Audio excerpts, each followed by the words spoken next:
to Talk-Splode, a podcast about Rex-Splode, our favorite character on Invincible. I'm Alex. I am Justin, coming at you live for Maul and the Mauler Brothers, where we break down all of the Maulers. I'm Pete. And seriously, though, folks, this is Podvincible, a podcast about Invincible on Amazon Prime Video. We're going to be talking about the third episode of Season 1, Who You Callin' Ugly? So, if you haven't watched this episode already... Ugly, by the way? Who are you calling ugly? Who are you looking at right then? I was actually looking at my notes, so if anything, they are kind of gross. Okay. Yeah, you better watch yourself. Yeah. You better watch yourself. If you haven't watched the episode, go watch the episode because we're going to get pretty much right into spoilers here. Not going to talk about all the specifics, but some of our favorite bits from the episode, comic book Easter eggs and other things like that. Now, the broad strokes here is that the Guardians of the Globe are dead, and it starts off in their funeral. Omni Man is there. This leads to auditions for the new Guardians of the Globe. Invincible is not on the team, but he is hanging out the entire time. He and Adam Eve team up to take down Doc Seismic, a new supervillain, actually a very old supervillain. And by the end of the episode, he has struck up a romantic relationship with Amber. And Adam Eve has ended her relationship with Rex-Splode, but everybody seems very cool about it. Also, lots of suspicion on Omni Man this episode. And the big surprising twist here to me is surprising because, again, this is something that doesn't happen until much later in the comic books, is we find out that Robot might not be the good guy we thought he is, though there's certainly a lot of questions raised there. You know, robots, you gotta watch them. Yep. Mm-hmm. You ever have one of these Roombas? Oh, man. I was betrayed by several Roombas.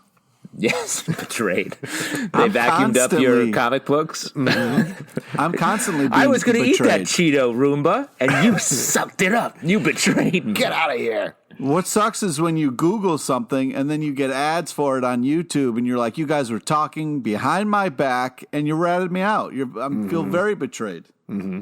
Little robots.txt going on there. A little robots text. You guys know what I'm talking about, right?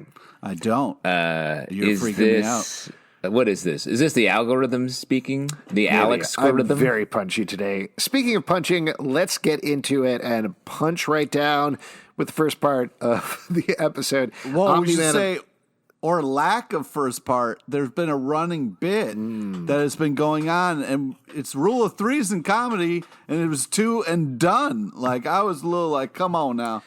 You're talking about the two guys, well, not two guys, the White House guard bonding with his son. It's possible we might be done with that, but I do think we're going to get a rule of threes. It's just going to come back much later in the season, right? Well, here's what I wanted them to be over at Mount Rushmore.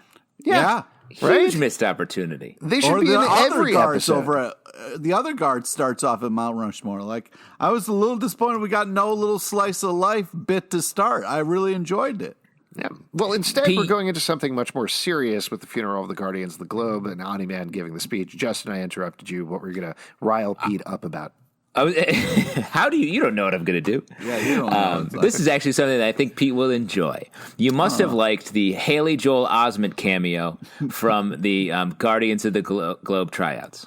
Yeah, of course. Who didn't know what you're talking about and think that was cool? Yeah, you know, they pan over and there's the sort of beefy guy with the Haley Joel Osment, the modern facial hair.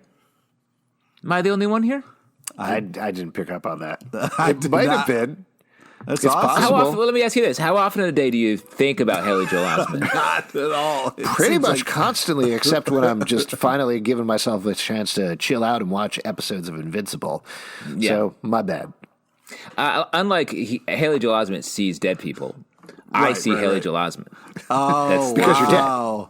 Because I'm dead. Wait, are we in an M. Night Shyamalan movie right now? Did we just get the final twist? That definitely explains how meandering and pointless our podcast is right now. Let's talk about this funeral with Guardians of the... That's Who are right. you calling ugly? M. Night Shyamalan now. Oh, That's wow. what I was doing. Servant's pretty good, but that's not really him.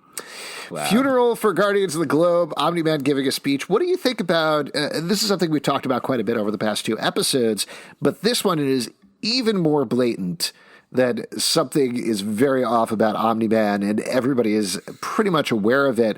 What do you think about speeding up this particular plot line and hitting it so hard? I'm really worried about the length of this show. Like, why is everything fast forwarding? Like, the comic wasn't that long. Like, if we could do everything, we can't get more seasons out of this show. I'm a little like, we're hitting everything hard early.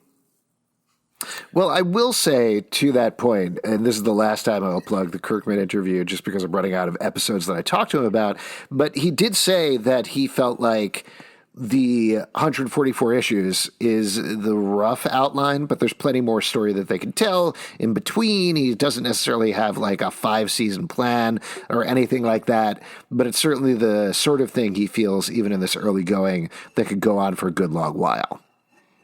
Yeah, and I think they are speeding it up, but they're also doing a lot. They've unlike the issues of Invincible, where there's like usually a fight and with somewhere maybe more villain of the week kind of a thing. I feel like we're going to get fewer of those, and we're compressing all of this main storyline stuff down a little bit, which I appreciate because I won't say what it is, but I think the end of this season is building toward a massive fight. Yeah. And once we get past that, there's a whole new age in the comic book to get into. All right. Well, this is the last time I'll bring this up, but at my job, you get benefits too, so that's nice. What are you talking about now? Oh, I thought we were just flexing about our jobs for a second. Isn't that what we were all taking turns talking about how our jobs are cool and like certain What do you benefits? think Justin's job was in this scenario? I was just waiting for him. I wasn't listening to what he was saying because I was. You just wanted to come back and I had to have this bit that I really wanted to do, but Justin started talking first, so I had to wait. Wow. Hey, that's What the a rule window. of comedy. Doesn't matter how much time has passed. Tell the punchline. The number one rule of comedy is don't listen to the person, quote unquote, on stage with you, and just say whatever you're thinking. Yeah, exactly. So, Justin, what were you saying? Timing. That's the number one rule of comedy. Timing. Really good. All great bits coming from us. I finished my point, and I think it was a good one. It was actually answering your fucking question, Pete. So shut up. You know what? You're gonna have to listen to this episode, which is like something that is you don't like to do. Yeah, I did like the details in the Guardians of the Globe's funeral, which starts off the episode. That I was trying to here talk we about. are, back at the beginning. There we go. I'm just trying to bring it back because we haven't actually talked about it at all yet. Well, and what I really liked about this opening sequence, or the two-part, there's the worldwide press funeral and then the much more personal funeral and eulogy. And I think this sort of shows that Omni Man is pretending on both fronts here.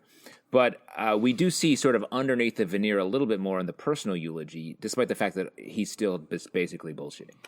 Yeah, and I know it's tough to talk about because I don't know how much we want to spoil about what is going on with Omni Man, but particularly if you have read the comic books and you know what's going on with him, to your point, Justin, there are a lot of double meanings in the things that he's saying. You can definitely parse them out, and they're not evil things necessarily, again, skirting spoilers here, but there's certainly things that are sad in terms of what is coming down the road. Yes, but I like those double funerals too. I thought that was really good. I like the relationship between Mark and Eve in this episode. I like how that develops on not necessarily a straight line, which I think is pretty cool. You know, that it feels like it could be, and it's different in the comic too, but it could be very easy to just pair them up romantically here and go from there, but there's different things that happen. Pete, what's your take on it?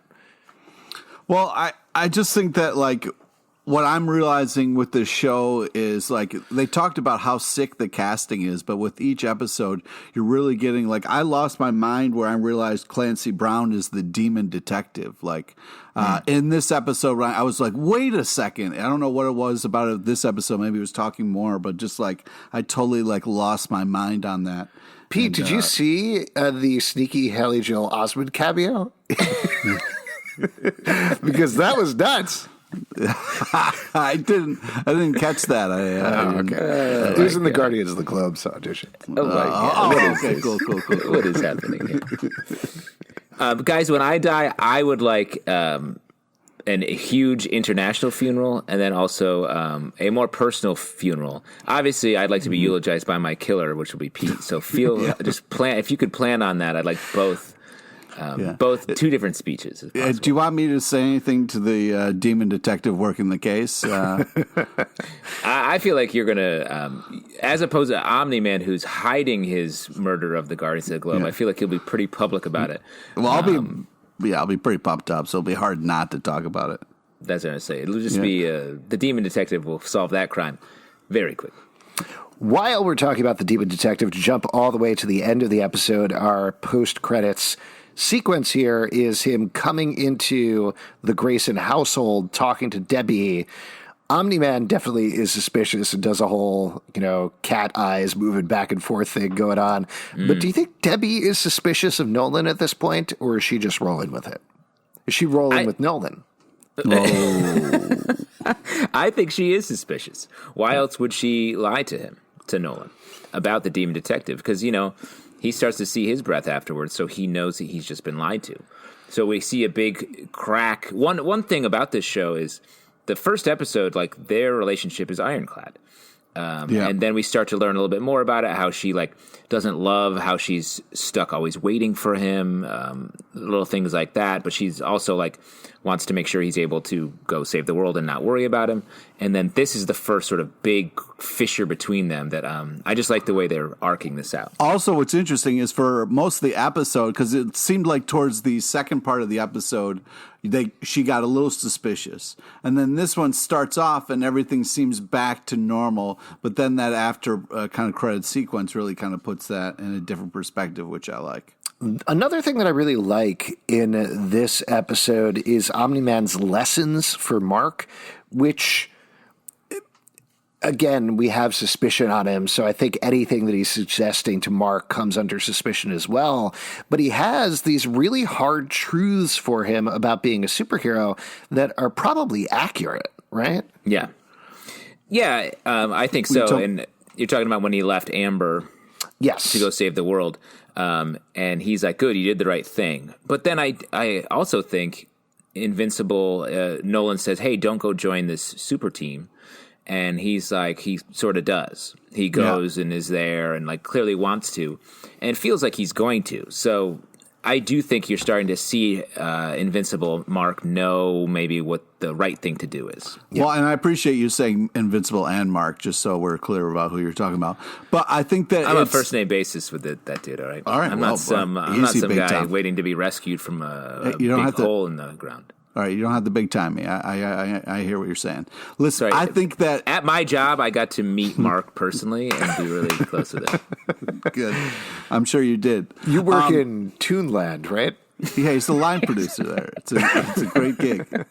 So I think that it's one of those things where I really think that it was weird that the demon detective didn't at the funeral call say something, like the way he left. I was so happy that kind of really paid off later, because I was thinking about it the whole time. If you're going to accuse somebody. Don't show up at a funeral, and especially it seemed like it's going to happen. Now, I think you're kind of skipping over this a little bit, Pete, as our rom-com expert here on the podcast. What are you feeling? Are you feeling Mark and Adam Eve, or are you feeling Mark and Amber after this episode? Well, that is very tough, because the Eve part where she flew back to the window and then was like, good for you, Mark, good for you, and just kind of flew away. Then I really started pulling for it, because at the beginning I was very much like Amber and Mark is great. But then when Eve and Mark were kind of in the bubble together, the pink bubble, it felt like a little something was going on in there. And then the way he left and she was like, okay, bye. It was like, so I feel like I'm now switched over to Eve and Mark. Well, what about on the other end of the spectrum? What about Adam Eve and Rex-Splode, or Rex-Splode and Duplicate? I This is a very easy answer when it comes to romantic comedies. Rex-Splode should be by himself for a little bit, maybe figuring some things out before he's gets himself in another situation. Maybe. But you love Jason Mantzoukas, so that's got to be hard for you. That's why I was a deer in headlights when you asked me that. It was like a little too hard to take. I do got to say, though, if I can jump to we were talking about earlier about favorite moments or like some things that was nice in the episode. Is that what we were doing earlier? Yeah, you was like something that I liked from the episode. That was one of the first things that I said in the episode. And since then, we've talked about like Toonland and a bunch of other shit that makes no sense. That's true. I also like, isn't that how we end the episode? We talk about something we liked? Honestly, that's what we do on this show the whole time. It's like if I was like, hey, I'd like to take a second and do a podcast about this episode of Invincible. What do you guys think? Could I do that? No, I wouldn't sign on for that. You couldn't make me. Go ahead, Pete. The part where Mark was trying to get back to the room where Amber has been for an hour, and the dad is like talking. He's like, yeah. Yeah, no. I hear what you're saying, Dad. Like, just really fun moment, and the fact that they like really sat in it, and like he's like slowly trying to just edge out of frame. I really appreciated like the dad lecture and being like, I can't say anything because it'll make the lecture longer, so I'm just gonna nod and like, oh, it was just such a well crafted scene there. On the romantic comedy side of it, Mark sort of. Having feelings for both Amber and Adam Eve. I mean, this is like he's mirroring his parents' relationship with Amber, where he's like, oh, I want to have someone that I can come home to. Like, he literally does that. He flies off, saves the world, comes back.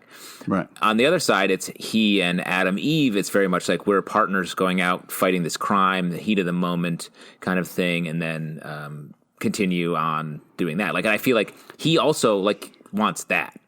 So it is a tough call.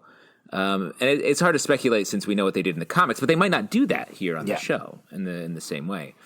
But it does feel like if he is going to be breaking off from Nolan in general and what his dad's advice is, I feel like he would go to be with Adam Eve. Potentially, I guess we'll see. Let's jump over. Oh, go ahead, Pete. I was just going to say, I agree. That was the heat of the moment scene of this episode. Yeah. That's the end of the podcast. We talk about the heat of the moment scene. So why don't you save that opinion for then? Sorry. The Pete heat. Let's talk about the Guardians of the Globe auditions, because I thought these were super fun. I really enjoyed the sequence across the board, all the fights, all the matchups, the way that it plays out.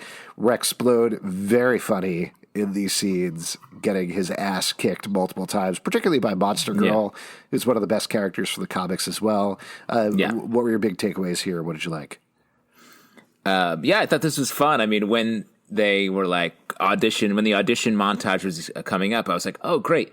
And honestly, they did it in less time than I thought. I feel like they just moved through it. We got to see all of the characters we already know come in, some fun random heroes. I thought we were going to get more of a American Idol style, also ran bunch of chumps montage. But we got these good character moments. There's one note I had here about a guy that looked like Haley Joel Osment. Oh, really? I don't know if that means anything to you guys. Oh, I definitely caught that. Are you kidding me? How could you not see that? It was so obvious. I also like the Guardians orientation bit where they're like, all right, you guys are the team. This is great. And they're all like, we're actually bad at this part. Yeah. Very fun. Very interested to see this team going forward. As I mentioned, Monster Girl is a great character to watch going forward. Very fun, and just like the weakness that she has is so interesting and creative. The fact that every time she powers up, she gets a little bit younger. It's just a neat thing. It's a neat twist. It's something that I feel like I haven't necessarily seen in superheroes before, and it's a fun way of executing it. Also, there's a nice little moment for those of you who haven't read the comics. Pay attention to this one: Robot and Monster Girl bonding. That's something that kind of plays out going forward as well. And I like this first scene and how it worked out between the two characters. What did you think about the fight with Doc Seismic and the fact that they just let him die? Well, they didn't let him die. He was trying to save him, and he did the thing that pushed him away. So it was. They seemed nonplussed, I guess, is the better way of putting it. Yeah, they had no reaction afterwards, is what you're saying? Mm-hmm. Yep. I don't know. I mean, it does feel like the general morality in the world of Invincible is sort of like, he died. I don't know. I know what this was going to be. Across the board, I mean, you could almost say it's like a different universe from ours, where the morality is just a little bit like, everything's people animated die all the time. world. But I think it makes sense, though. Like, there are disasters every day on this planet. Like, people do die more often, I would think. So everyone's just a little more, like, relaxed about it for whatever reason. I also think we didn't actually see him die, so he may come back. Sure, that's true. Even though he did get a giant boulder falling on him, we know that Justin never thinks that that's a thing that you die by. I've been crushed by many boulders, and look at me, dead on this podcast. What other moments would you guys like to call out from the episode? Anything else jump out to you, Pete, Justin? I thought the Omni Man so non-bothered by all the death that he caused and wanting to order pizza was kind of a hilarious in the wrong ways. Like, hey, why all the glum faces, everybody? I really thought that was like it said so much about the thing, what we don't know. I thought that was really great. We got a nice that in that moment when he fights the kaiju and he has the little bit of tentacle on his back. I thought that was fun. And then just the part that we haven't talked about yet that I liked are sort of like Cecil maybe being a little bit up to no good, Robot having his own agenda, the Mahler brothers prison break scene, and all that. That was fun action bit. That's next to my point. I mean, I don't know about you guys, but if you never break out on chicken pot pie day, all right? I mean, if it's going to be chicken pot pie day, you wait it out. So I love that moment. There's nothing like a really good chicken pot pie. You know what I mean? I will say that one Mahler twins expression when he's eating the chicken pot pie in the cell, very funny. I loved how that was animated, and he's so delighted about it. Yeah. Very nice. It's a comfort food, chicken pot pie. The Cecil thing is interesting, and I don't think this is a spoiler because it was in the trailer, and I certainly have not watched ahead on the series or anything, but the tentacle comes from this monster that seems to turn up later.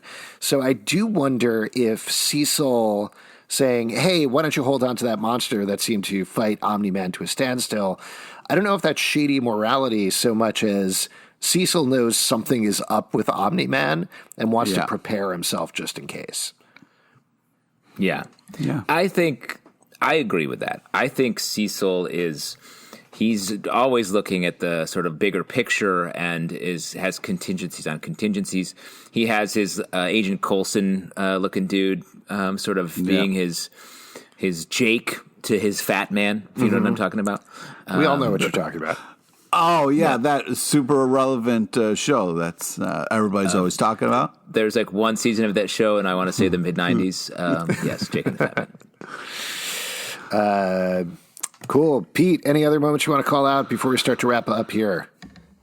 Yeah, I just feel that like the way the episode ended, it was kind of this feeling of like, wait, is everyone evil on this show? So it was like a very kind of like interesting way to end it. I thought it was different. I liked how they kind of did that. I agree. Very curious to see how the show is going to work out going forward. Before we wrap up here, what was the Invincible moment of the episode, Justin? Ooh. I mean, yeah. Do you have one, Pete? I do. If you need some time. Okay, great. Well, you just have to wait because Alex called on me first, so you wait. You wait. I was trying to help you, man. You wait a second because I'm doing mine. I liked. Let me just think. No, I really liked the moment when Amber is like, "Oh, this comic sounds cool," and he's gone, and she's been reading the comic. That's when you feel like she's mad at him, but she also is into him, and the comic books are what is helping to bring them together.